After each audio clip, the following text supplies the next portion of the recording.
We have a new champion in most disastrous war in American history.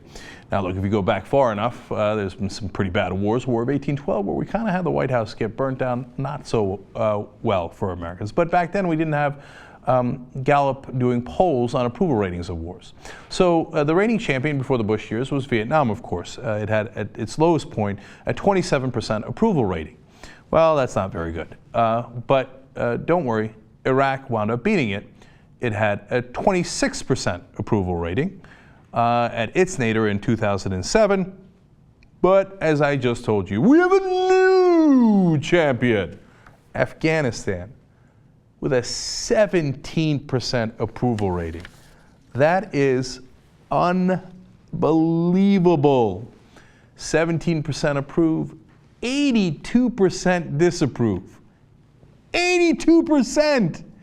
Right now, President Obama is in the middle of negotiation, and those negotiations would lead to us staying longer, when obviously the American people have spoken and they have said, we'd like to be Afghanistan.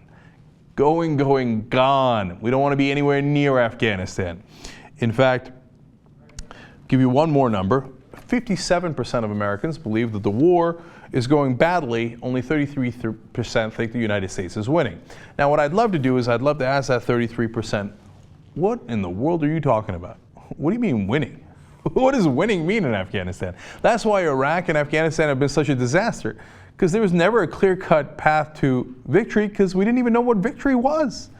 Oh, you know why, right? Because both Bush and Obama couldn't say victory is a stable democracy in Afghanistan, because they were never going to get that. Right now, we don't have a deal. The Afghans have not agreed to our terms on how we would like to stay in Afghanistan for about another 10 years.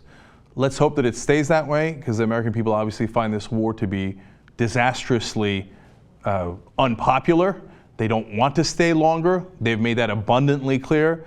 President Obama, who promised to get us out of wars, of course, is not listening and doesn't care that he's presiding over literally the most unpopular war since they started tracking numbers on polls, on wars, I should say. So, for Christ's sake, stop negotiating with the Afghans. You know what?